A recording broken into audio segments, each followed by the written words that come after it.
We're recording. Okay, we're here with Suzanne today. I want to let your voice be heard. And Suzanne, why don't you introduce yourself and tell us a little bit about you? Hi, my name is Suzanne Stewart, and I am an advocate, a health advocate for people in chronic pain, invisible diseases, and most especially CRPS or RSD and nerve pain. I guess I've had a lot of it for a long time, so I try to be a light for people now and help others instead of kind of staying in my sickness. So, a long time. Do you want me to go back? yeah, you have complex regional pain syndrome, right? Yes, I do. Okay. I was diagnosed in 2007 with that. Yeah, why don't you tell us a little bit about that and how you obtained this illness? Okay. First, just real quickly, in 1998, I got put on SSDI for post-traumatic stress syndrome because I had kidney disease because I had been abused growing up. Then I was ready to try to go back to work as an interpreter for the deaf at the University of Michigan Hospital, and I got hit by a car. Wow. In 2002. And a guy went through a red light while he was fighting with his wife, and he didn't look, and he went and hit, and I got hurt really bad, and I ended up getting a mild traumatic brain injury, and I was in brain injury rehab for 3 years. I had 8 surgeries. I had screws put in my knees and my shoulders, and a pacemaker, and I kept passing out, and I had dysautonomia a little bit before, but it got much worse after the car accident and the cerebellum being hurt. I had sleeping Chiari malformation, which did nothing, and then all of a sudden, after the car accident, that started acting up, and I had horrible head and neck pain, can't hold my head up. I had gone to a pain doctor. I had all the treatments, the epidural nerve blocks, the trigger point injections, I forgot all the names of everything. I had all the shots and all the treatments, everything, and he offered me a pain pump, an intrathecal pain pump. Well, at that time, I was in catastrophic claims from the insurance company. I had won without having to go to court or anything. And awesome. But they didn't want to pay for a pain pump. They wouldn't even let me do a trial, and I was going to have to fight. And I didn't have a lot of fight left after all those years. And I was like, I don't think I really want another surgery anyway. Let's just do medicine for a while. So he turned me over to my general doctor, and I took a slow-release morphine for a while, and then I ended up getting other medicine and yada yada. So, and then in 2007, I had a surgery for my right foot, which was going to be one of my last surgeries. It was supposed to be an easy one that was going to only take 30 minutes. And because I like Coumadin, they put a blood pressure cuff around my ankle, and they didn't want me to stop the Coumadin because I had had a stroke. Mm-hmm. So they ended up after the surgery ended up being an hour and a half instead of 30 minutes, and I had no blood going to my foot for all that whole time. Wow. Which I think was really bad.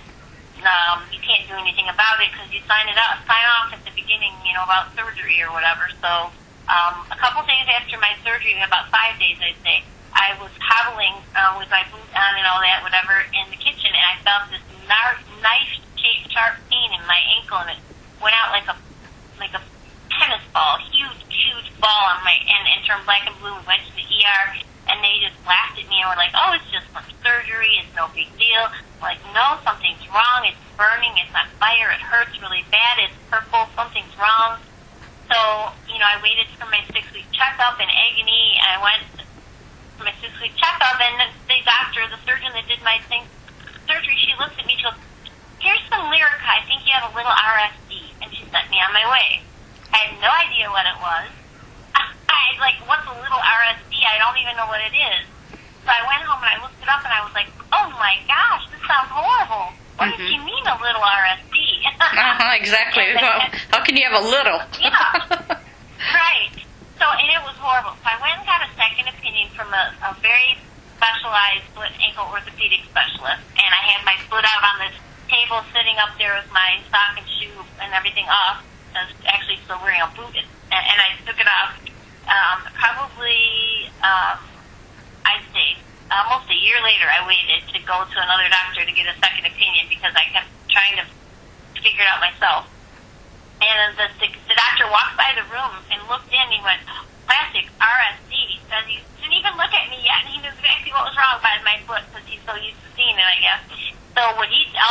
send me to a pain specialist, and he sent me to a different one that I had gone to before, and I did not want to go through that whole thing again, and I knew they were going to just tell me I was to get a pain pump, and by that time I had somehow gotten an immune deficiency, and they weren't sure I could end up having a pump yet. They were kind of going back and forth. I joined a pumpsters group on Yahoo, just ask questions and talk to people, and they were really nice. If anybody wanted to ever know about that, they're very nice with questions there. A lot of people have them, some don't. They're just contemplating. Mm-hmm. So then I ended up going to Cleveland Clinic. I went several places trying to get answers, and it really ended up that I was just stuck with my general doctor, who was actually very, very kind to me. And but then he started, I don't know if he just felt sorry for me or what, but he started giving me medicine, and then if I fall, he'd just say, I had a patch, and I had breakthrough meds, and then if I fell, he'd go, well, just double the patch. Well, who tells you to double 100 fentanyl patch? That's ridiculous. Wow. You should have given me a 12 or a 25 or something, and make it temporary for after the fall, not tell me. Anyways, at the end, 12 years later, I was on the fentanyl suckers, 2 patches, and he tells me, I kept telling him for 3 years I wanted to get off the medicine and get down lower at least, and he said, well, I got you off your hospital bed in your living room, you're having a life, you're being a grandma, so let's just leave it the way it is. Now, I'm the eye in the middle of your storm, just trust me. I went one day and he was gone.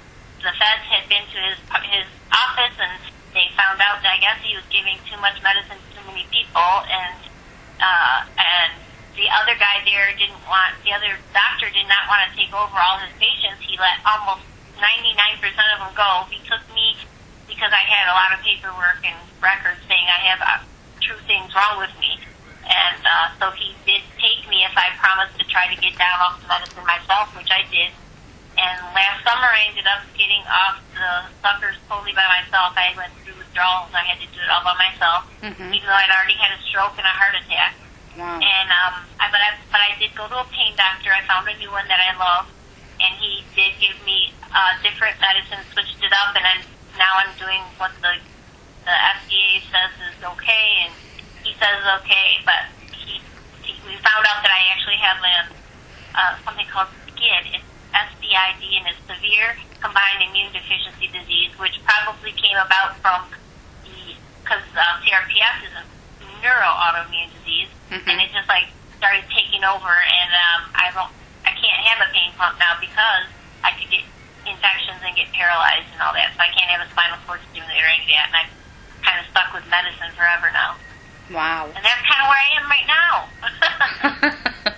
Wow, you got a lot, huh? a lot, and a crazy story, especially with that doctor. With the feds coming in, that had to blow your mind. Like, what am I going to do as a patient? You know? Oh, I cried. I was so scared. I felt betrayed, alone. I didn't know what to do or where to go.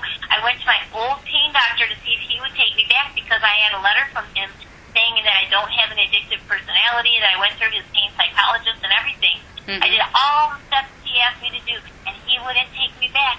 He said, yes, you have a lot of stuff wrong with you. Yes, you are. You probably should be on all that medicine because you have all these things wrong with you, but I can't do it. I can't give you that medicine. I'll get in trouble. And the other doctor, he's already in trouble, and he's working as an urgent care doctor now, and he can't write any prescriptions. And he says, I'm sorry, but I've been inundated with all of his patients, and I can't do it. He says, just go to a treatment center. Here's the number. Well, for somebody who never smoked or drank or took a drug in my life, I wouldn't even take aspirin for a headache before that all happened. And I was not going to have a treatment center follow behind me for the rest of my life because somebody gave me too much medicine and I trusted them. I had the layperson. I didn't know anything. The pharmacist gave it to me. Blue Cross approved it, and the doctor gave it to me. So how did I know? You know what I mean? I was doing what I was told. Never more. Never. Sometimes even less. So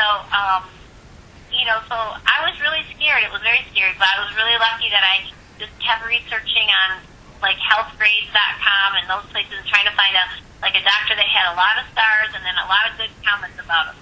That's and good. This doctor that I found actually somebody wrote in and said that he said my wife's a pain patient, but this doctor noticed a spot on my face, and he said you should have that looked at, and he saved my life because it was cancer. Wow. So I said that's the doctor I want that helps the guy that's not even his patient, you know. Wow. That's crazy. What about your family support?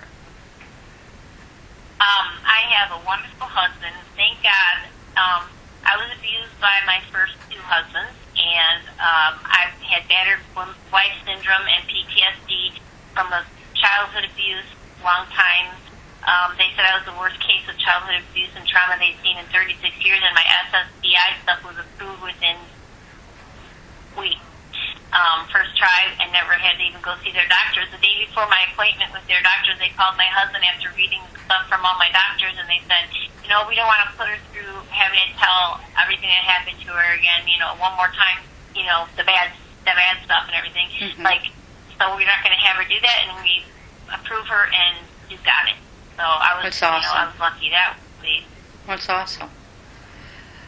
What have you learned that helps you cope with your illness? I've learned that no matter what, you have to keep positive. Even if you're allowed to get down for a day, Mm-hmm. you're allowed to get down for a few hours. Mm-hmm. You allow yourself to get down when you need to get down, but you have to be able to pull yourself back up. And Absolutely. And you got to find something in yourself. And to me, it's the word hope. That's my word. I have a necklace with the word hope. I have hope in my house. Pictures with the word hope. It's just like that's my word. Mm-hmm. And you know, I have Jesus as my higher power, and that I have Him there for me, and I just try to accept that this is what He has in mind for me right now, and that I'm supposed to help others and not be so concerned about myself. Like, and so I became a health advocate, and I guess activist sort of in a way, like try to get people to write letters to help with like that CDC thing to get them to, you know, not take people's medicine away, because people like me really that have been on it for a long time need to have medicine, you Mm-hmm. know. And I don't know, I feel like I guess that's like my calling now. I'm supposed to do this. Mm-hmm. Yeah, and there is a big thing going online right now about opiates and patients. Yeah, I've been a big part of the movement of trying to get people to write into the CDC and try to get those letters written. It didn't matter because I just saw the article actually yesterday that said that it went through anyway, and they didn't listen to any of us. So, you know, some of the people want to go, like some of the people want to go like downtown Detroit or to the big cities, and they want to like take signs and wear T-shirts because they were patients, not addicts and things like that. You know, but I just don't. In my personal opinion, they can do what they want. But my personal opinion is that I don't feel like that's like the best way to go around it, because I feel like that they're not going to listen to us if we make a big fuss like that. We need to try and do it in a calm, written way and be respectful and like calm and exactly. I think you know, that a lot of people, if they want to make a change in that, then we need to write in and tell them our stories. Now, I know that, you know, there's also two sides to every story, you know, that what taking the medications and that, I know also can damage your organs and that. And it's not just damaging your organs, and there is some types of drug addiction, because some of these medications have a severe reaction to you when you stop trying to take the medication. And right, like what happened to me with the suckers. Yeah, and it's not the patient's fault. It's just that we don't have the treatments that we need to get through our illness. We're having to accept all these, like we're guinea pigs, trials. And then when some of us do get addicted to the medications, then they frown upon it. But it's not our fault. But it's more of a dependence than an addiction. That's right. My opinion. Yeah. That's right. But they still consider it basically the same. But then, then you have to look at the people that are on drugs, who are ruining it for the people that need the drug. Right. you know. And those people, just like with the gun laws, the bad people are going to always find a way to get what they need, and the good people are going to suffer. That's right. The good people who can't get guns, they're going to get shot down in the street or whatever, and they won't be able to, or in their home, and they won't be able to protect themselves. Good people who can't get medication, like me, all I ever did was listen to my doctor and do exactly what I was told. And, I know there are things like the hyperalgesia that people can get where you get more pain because you're on too high of a dose of medicine. But, I just kind of knew that didn't happen with me because I wasn't asking for more medicine ever. Really, I fell and I needed something for a while, and I just didn't figure out. I just was new at this, and I didn't understand. Now knowing what I know now, I would do it different. I would be more of I would speak up more for myself, I think. And I think one of the things, too, that on some of the T-shirts that they're advertising for patients, not addicts, it's not clear. It's not, to me, this is my personal opinion, that it's not sending a good message. A good message. That's what I feel. It's not. It needs to say something else, but that's not quite it. And to me, if we're standing in a crowd with a shirt that says that, it just doesn't. It looks like patient. I put my own hashtag up and made up my own word, and I said chronic pain patient, not addict, because I don't want it to be patient, not addict. What do they know? I could be a patient from anything. I could be recovering from whatever, anything. That's exactly it. That's exactly it. I don't judge anybody for whatever they're recovering from, but all I'm saying, some of the shirts aren't very clear. They're not sending a good message. And I know somebody asked me to participate in it, but I said no. I mean, I wrote the CDC, but I wouldn't wear the shirt because to me it's a negative. For me, it looks very negative. That's right. I want to be a part of positive. Respectful. Yep, respectful and positive. That's the way you get things done. Exactly. Let's talk about reinventing yourself. We're going through all these illnesses that you've gone through, and accidents and so forth. I mean, it's had to have changed your life tremendously. And one of the things, that we go through chronic illness is one of the hardest things for us to do is to reinvent ourselves because we can't do what we used to do. So how do you reinvent yourself? How do you go about that? Well, for me, the thing is that I was a single mom. I was working full time. I was doing all that stuff, and then one day, and then I got remarried. But still, then one day, it got all taken away from me in a flash.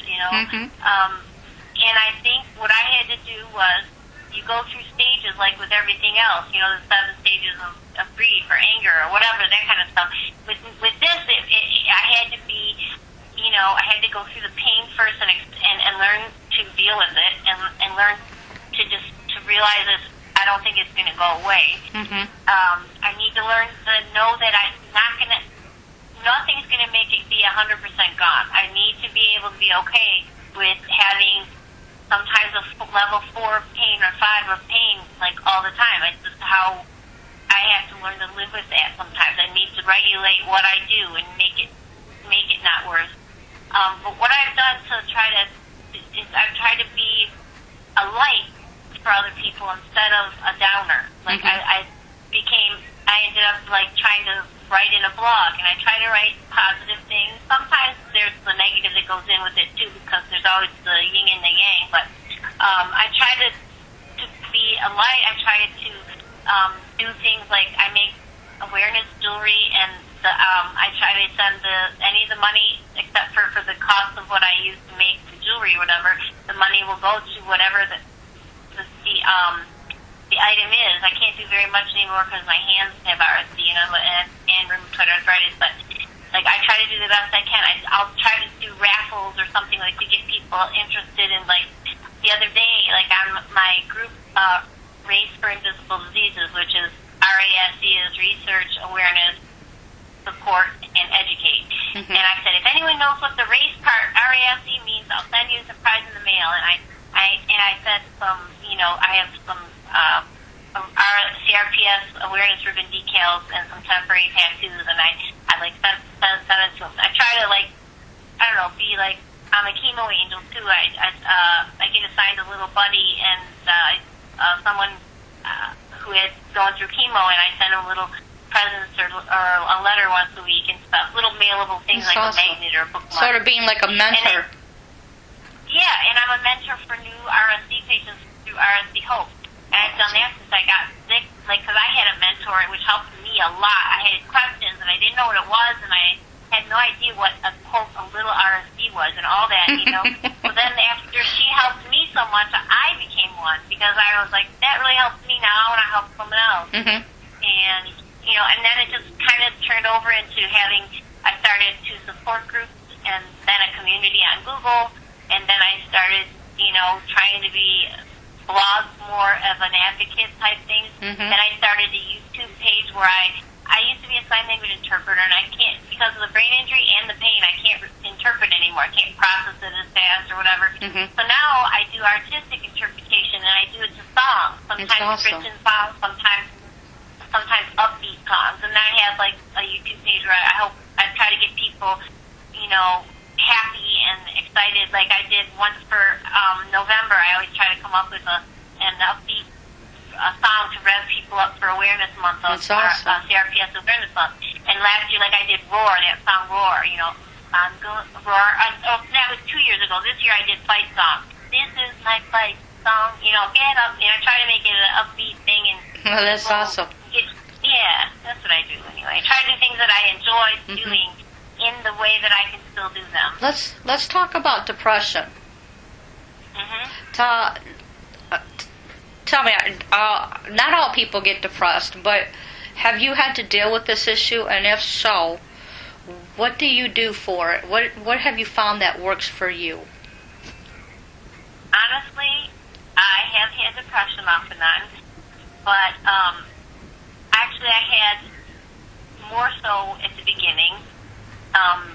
But what I would say is, what I do, and it might just sound really corny, but I find that random acts of kindness are what really makes me feel good inside. That's awesome. Doing something for somebody else instead of thinking about myself and my pain and what I'm going through and wow myself. I'm just thinking about somebody else and doing something nice for somebody else. Absolutely. Make you feel good. And it does too. It's always a blessing when I find that myself is down, and that it's okay to stay down for like a day or so, but don't allow yourself to get there. You need time to rest, get away from Facebook, and just close it and say enough's enough.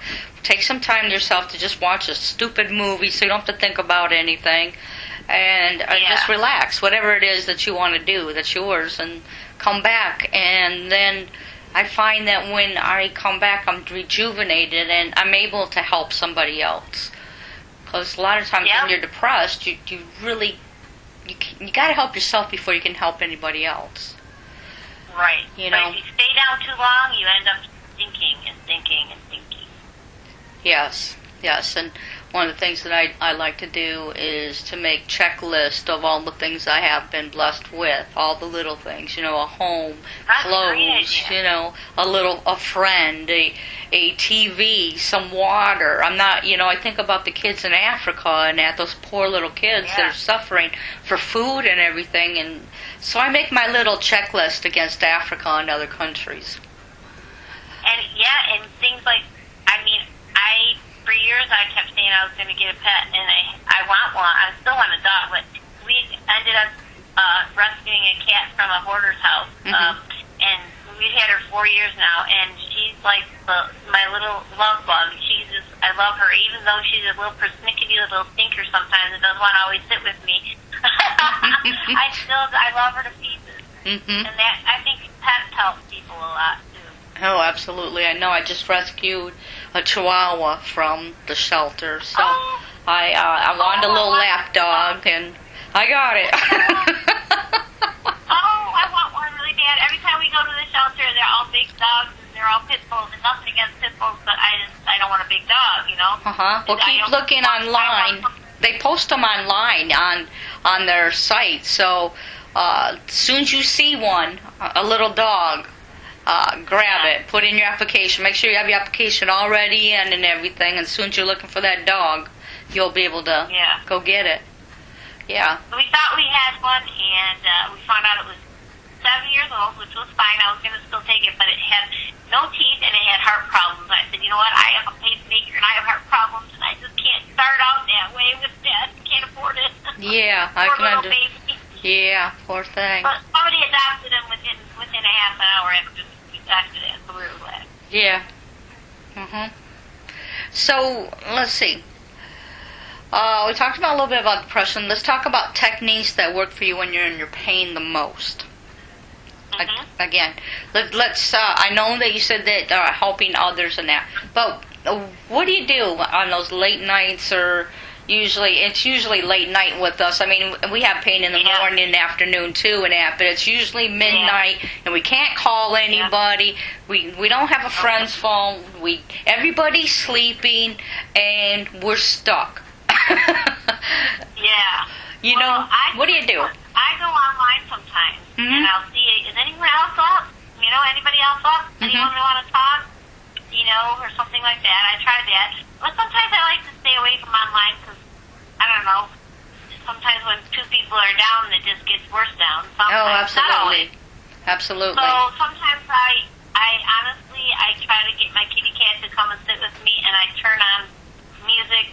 I have a little Bluetooth speaker with my little iPod, my little music thing, and I play, for me anyway, people can play what's best for them, but for me I play Christian songs, and it just reminds me of what I have, and reminds me of my Maker, and reminds me of what I can, that there's a reason that I need to keep going, because He put me here to do this somehow, and even this is my cross to bear.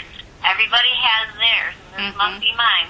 I like to listen to Christian music too. It makes me feel more. I'll cry during some of them, but I still, at the same time, it's so uplifting. I know that I'm not alone. You know, I just know some that. Of them, like the Newsboys, they have like uplifting songs. You know, that God's not dead, He really is alive. I love that. I like that song. Yeah, that's nice. Okay, let's go ahead. Happy stuff. I try to listen to happy stuff. Yeah, absolutely. Okay, so let's talk about this. This is a oxymoron, but let's talk about the positive and the negatives you found for CRPS. Let's see. All the negatives are easier, of course. Absolutely. Not fun. I get tired and so tired of going to doctors and some appointments, and I stop going sometimes, and sometimes for too long. But you just get so tired of it. Absolutely. And doctors, and they look at you with all these things wrong with you. I swear, most of them stand by, especially general doctors. They stand by the door waiting for you. It's like they're writing. They're going, okay, it's time to leave now. Go. And they don't even jump. The negatives are doctors. I'm very you're too complex. I can't help you. Like, it's too much. I don't know, like, they just look at me with their mouth open and going, wow, I don't know what I can do. I don't know. And then they look at you like you're lying. You feel like you're lying. And you have all this paperwork. I bring all my paperwork with me, but they still, I don't know. Like you're a hypochondriac. Like even with the paperwork, from, Cleveland Clinic, who cares, whatever. But I think the negative is you lose all that. And also, I have to say I've lost a lot of real life friends that used to be friends because I can't do what I used to be able to do. Like, but they don't come visit, they don't come help or come talk to me or call or want to go out or stay in or anything. I've made other good friends. That's the positive, but I've also lost friends and family members. I have absolutely no extended family except for I have my husband and I had 2 daughters, but one daughter lives an hour away and the other daughter has 2 children, 3 and 1, and she's busy, and I see her almost every day for a little while, so the kids really cheer me up. But it's still hard after they leave. I'm real tired, Absolutely. But I still love it. So the ups, there are the ups and the downs. And the ups are that you can meet new people and make new friendships and as long as you're positive and people don't get in a group of negativity and competition of who's the sickest. That's one thing I can't stand. Yeah. I was like, okay, you can be the sickest. That's not something I want. Wow, Fine. We enjoy being ill. Yeah. I'm being sarcastic. Yes, I do. Yes, I do. And so there are negatives and positives, and I have to say that I've met a lot of really wonderful people through this, and the people at RSC Hope have been like a family to me. Keith and his mom and his sister that deceased now, but they really helped me at the beginning. And Jim Broach is such a nice guy, and I've met people like you and a few people online that it's really, really nice, and some that I've met in person now. So that's the good thing, and the bad stuff. Well, we all know what the bad stuff is. Yeah. Let's see. We got like 15 minutes left, so let's see. Let me ask you. Have you had to? Is there any tools that you've adapted to that have helped you through your chronic illness that you think that might be a service to someone else? I think the main one is speak up.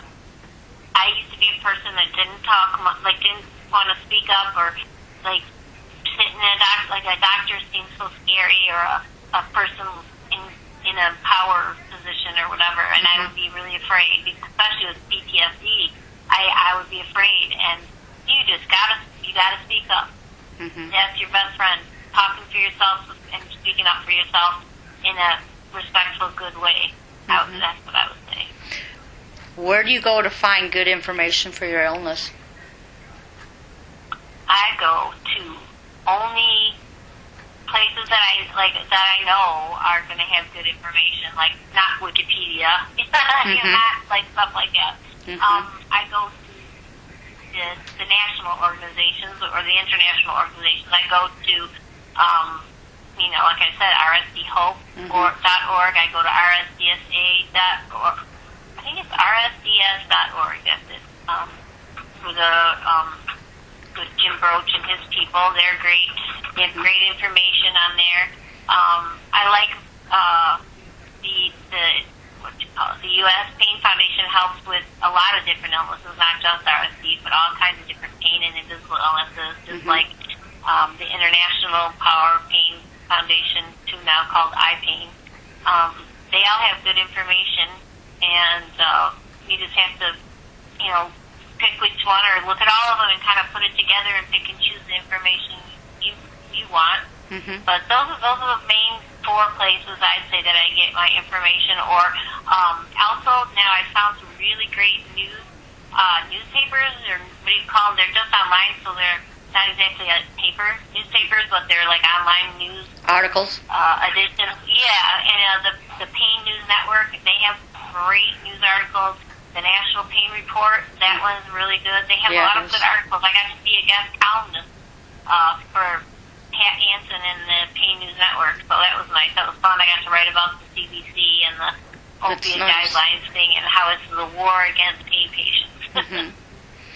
What type of advice would you give to somebody that's a newbie to complex regional pain syndrome or reflex sympathetic dystrophy?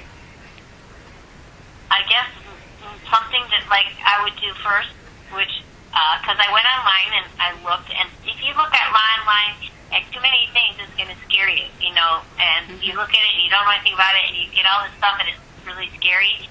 And honestly, finding somebody that's a trusted, confident, who's been through it, a good person, and like I said, RSC Hope has mentors, so that's the only one I know of that has mentors. I'm not really sure of any place else, but a mentor who's been through it, and you talk to somebody who's been through it, that's the best way to get your information, because that person has already done it, literally has been through it, and has felt what you feel and seen what you've seen, and not exactly all the same, but they can really, really give you some good advice. That's my opinion. Or go online and find the different support groups and make sure you find one that has been alive a long time or trusted, and where you're allowed to speak up or ask questions. If you get some support from those too. So, tell us, what types of events and projects are you working on now, if any? I just finished this year, and Hello? Eastern. Hello? Hello? Hello? Hi. Who joined us, please? Hello? Hello? Hi. Hi. Who am I speaking to? Diane. Hi, Diane. You're on the line, on the call with Suzanne and myself. And she was telling us her story. We were just getting ready to finish up, but I'm so glad that you got to join us. I just called. I don't even know what you guys were talking about. Sorry. That's okay. What was the subject? I'm sorry? What was the subject? Susan's story. She was telling us about her story and that, and that's about what we were doing. We were talking about her story. Yeah, she had just asked me what kind of things projects or what am I doing right now. That was the last thing I was going to say right now, I think. Oh, well, I love her story. It's so interesting. I was telling her earlier that I was so wrapped up in her story that I cried through half of it, and the other half I started laughing because it reminded me of me in so many ways. It kind of brought me half out of my shell, actually. That's nice. I learned a lot. I want to tell you real quick that you are being recorded. Oh, that's fine. Okay. I had to let you know that. I had to let you know that. Yeah. Go ahead. No, I learned a lot, though. I mean, you know, I don't know, reading a lot from Susan's articles and just from the group, actually. Mm-hmm. A lot of information is in there that was very helpful and informative, so I don't know. Thank you. I mean, you know, a lot of you put so much time and energy into everything and all that information that you put into there, Susan, so thank you. It really is helpful. Thank you. Well, you're welcome, and thank you. Wow. See, you never know it really whose life you're going to touch. touch. I mean, you know, I started just looking up a few things, and then I got interested in more and more. And like you said, you never know, because the more I looked up, the more I became interested. And you know. So do you have complex regional pain syndrome, Diane? Oh, indeed I do. I'm in a flare right now. I thought so. I can tell by your voice. Counting. I'm so sorry. Both of them. I'm so sorry. Yeah. Me too. Well, actually I have my whole left side, and now my right side is quite active, so it's actually both sides, and my cervical is in my neck as well. Wow. Me too. You know, and I have lupus as well. So I'm so sorry. Those things all go together, you know, all the different autoimmune disease. Sometimes once you get one, you end up getting more of them, and then once you get CRPS one place, like it can spread to other places, and then it can go, like mine ended up going systemic, so it's inside my body and everything, because I had a heart surgery that they tried to head it out, getting it inside, but it went inside anyway. But that's one of the things that it can do, which is kind of stinks, but right, and a lot of people don't realize that complex regional pain syndrome doesn't matter where you have it, that it still has to travel through your spinal cord. I mean, that's what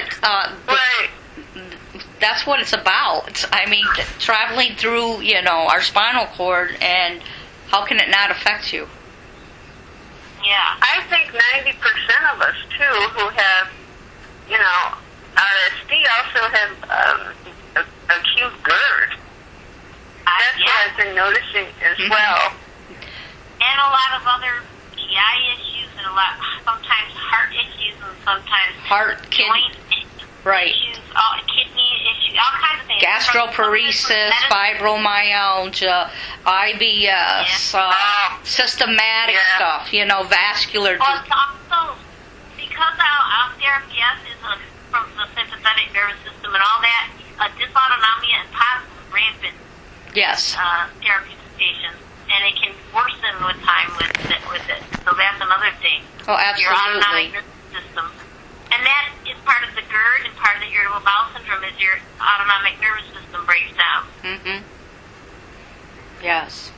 So, exactly, because I think once it starts spreading, it definitely will go internal. Yeah. Definitely. I know it has for me, definitely. Yep. But with the irritable bowel syndrome and everything else. Right.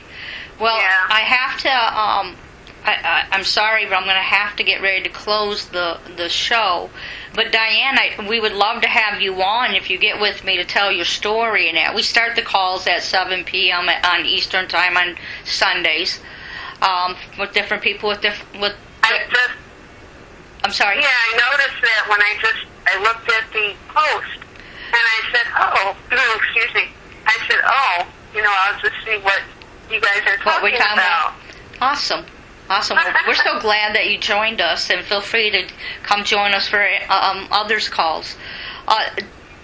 Let's finish your one question, and then we're going to have to go. Okay. Suzanne. Yeah, because I had... What types you wanted to know... Yes, events. What? What types of events or projects you're working on at this time? Well, okay, so right now what I've done, I've got a whole 2 boxes full of decals and, the brochures and all that, and we're taking them to hospitals and doctors' offices and trying to drop them off to get people, and, you ask them if you can leave them there, and then people in the waiting rooms can look at them and learn more about RSD, CRPS, and everything. But I just finished up. I have to say something very quickly. I was just having coffee at a coffee shop, and I had my CRPS hoodie on with the ribbon, from the RSD Hope ribbon on it. And somebody walked up to me and asked me, what is that? And they had never heard of it before. And they were a college student. They said, well, I got to do a project on something nobody knows about. Will you help me? And I said, of course I'll help you. So I ended up getting with some Eastern Michigan University students, and I just finished that up a little while ago, and they raised $250 for us and sent it into for RSD Hope, and I had an event at Eastern Michigan University where I gave out the brochures, talked to people, and I talked to some servicemen and women who got hurt. I am an alumni there. Yeah, I am the alumni. Yeah, so that's what I'm doing, and that just finished up, and I was so happy to do it. That was fun. I'd like to do more of that. Well, after the show and that, or maybe tomorrow, you and I could talk about a couple things. That'd be great. Good. So I really have to close, but I want to thank you ladies for coming. It's been a blessing. Thank you, Susan, for sharing your story. It's the only way I believe that, we can't be silent. We have to start speaking out about our stories for a few reasons. One of them is to help others, to help them through their illness, to let them know that they're not alone, or maybe we have tools that can help them. Second of all is to help people to know that they're not alone, so we can cut the suicide rates.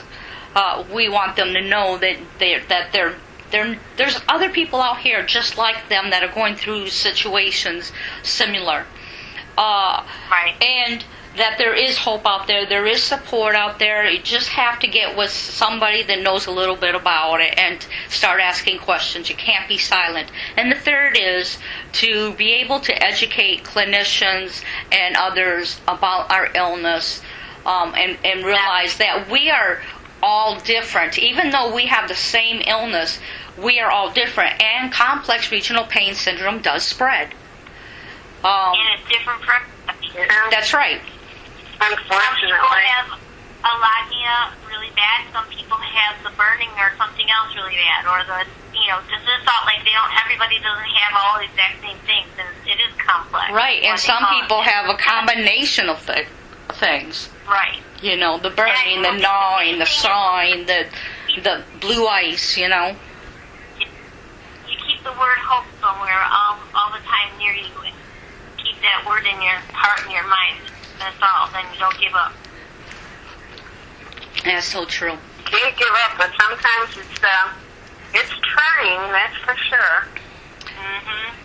Well, even for the people that you think haven't even like that can tell their story and talk about it or write about it and all that stuff, put up posts and try to help. It's still, I have my nights where I cry and I feel alone and I'm sad and I gotta pick myself up again, right? Yep. Like we all do. We all do, and it's just like you said. You got to get out there, and you can't get the help if you're silent. You can't find that support, and just because you don't get along with somebody or they're not right for you in that personality through your illness, just keep searching. There is somebody out there that you guys can connect with. You gotta keep searching. You can't just give up just because one person or a few people are not clicking with you. You will find that person. You just have to keep searching. You can't give up. It's like searching for a doctor. That's right, and I know you have to go in a second, but I have to say one thing really quickly, that I learned something because I went to like 6 shoulder doctors and I was ready to give up. They kept saying, what part, I can't help you, and I knew something was really wrong after the car accident. Finally, the last guy I went to, one of the mean guys said, what part of I can't help you don't you understand? Is it your brain injury? And I left crying. I was never going to go to another doctor. Yep. I was so crying. But I took, it just takes that one to listen to you and figured out he touched my shoulder in the right place and he knew there was nerve damage and I sent me to a Cleveland clinic and I got screws in my shoulder now and all that, but that shoulder at least got fixed up because it took me a year to get someone to listen to me, but I had a ruptured bicep tendon for a year that grew wrong and they had to fix it. So you've got to just wait and keep going and believe in yourself. If you really think something's wrong, don't give up. That's right. I went through the same thing, Susan, where, at University of Michigan, they started to help me with my complex regional pain syndrome, but when I took another fall, it started to spread, and at that point they kept telling me that it doesn't spread and so forth, and I needed to meditate and so forth, and finally it got so bad that I wasn't even getting pain medication really to even handle my illness. I had to keep searching for a doctor, and I'll tell you, I went through many doctors telling me I can't help you, or there's nothing wrong with you, or you're too complex, or something, and finally I found a doctor in a hole in the wall. You'll never imagine. You always look over those doctors that are in those private practices, and I'll tell you what, they are so good at helping you. A lot of them, some of them, I should say, because. My pain doctor, when I went there, his office was so poor. Like it didn't look like the big hot spot, big pain centers that are there with all the stuff and everything. And I looked at my husband going, I don't know, this is pretty rinky dink. I don't know. This guy is the nicest guy I've ever met. Yep. I just took a picture of his waiting in his office because I thought I looked so bad. Yep. I was like, look at this place. No, he's the best, nicest, kindest doctor. I love him. And I'm so glad I found him. That's the same thing with the one in Michigan, if anybody needs a pain doctor. There's one in Monroe, Michigan, also pain management doctor. I'll tell you, as soon as I walked in his office and that, the first time he seen me in that, as a matter of fact, I had a seizure in his office, and he said, you know what? I was in the wheelchair at that time, and he said, how would you like to do ketamine tomorrow? And I said, really? Yes. And I was on my way to going up, and of course that was 4 years ago, and now things have changed, but you can't give up. You just can't give up. So. No. But anyway, again, I'm so sorry. Always in a theater. Yes. I'm so sorry. We really got to go. Thank you, ladies, so much for joining us here. Let your voice be heard. And please, when we get the video out, please share it. Tell your friends to come. Let their voices be heard in that. And we have a PJ party on Thursday nights. Sometimes it's on Skype. Sometimes it's on a conference call like this. And we just hang out. I've been there. You've been? Yeah. Yes, you have. Yes. Yeah, and we hang out and we do whatever we want to do. You make the call what it is. If you're not liking what's going on the call, then change it because it's your call. You can bring games or talk about your illness or just sit there and listen. The Skype up where where it's not looking at you if you don't want to. Yeah, you don't have to. You don't have to put the picture up on Skype. You don't have to talk. You can just hang out or play games or whatever it is that you want to do, or and the call lasts as long as somebody's there. I'm sorry? I said you gotta let Maria know that you're still breathing, though. Oh yeah, please let me know that you're still breathing. Yeah, I gotta know that. Yes, absolutely. A little hard to. I had to make it at least once. A little hard to resuscitate over the phone or Skype. Yeah. Hey, I'm looking at the ceiling. Are you on the floor? Are you okay? And we also have going on I want to remind everybody that we have the Inspiration for Depression book starting. We're looking for people to write their stories about depression to help others. We are also looking for people to write if they have fibromyalgia, to write about that. And if you just have a plain old inspirational story and you want to send that in, please do that also. So anyway, I am going to let you ladies go. I thank you so much. And Susan, please get with me maybe tomorrow, and we can talk about a couple things, okay? Okay. Thank you, Maria. Thanks, and Diane, thank you so much for coming. Oh, this was fun. I had no idea what was going on, but now I do. Yeah, every story is different, Diane. So, please join us. All right, well, thank you, ladies. Have a great night. Thank you. Good night. Good night. Bye-bye. Good night. Good night.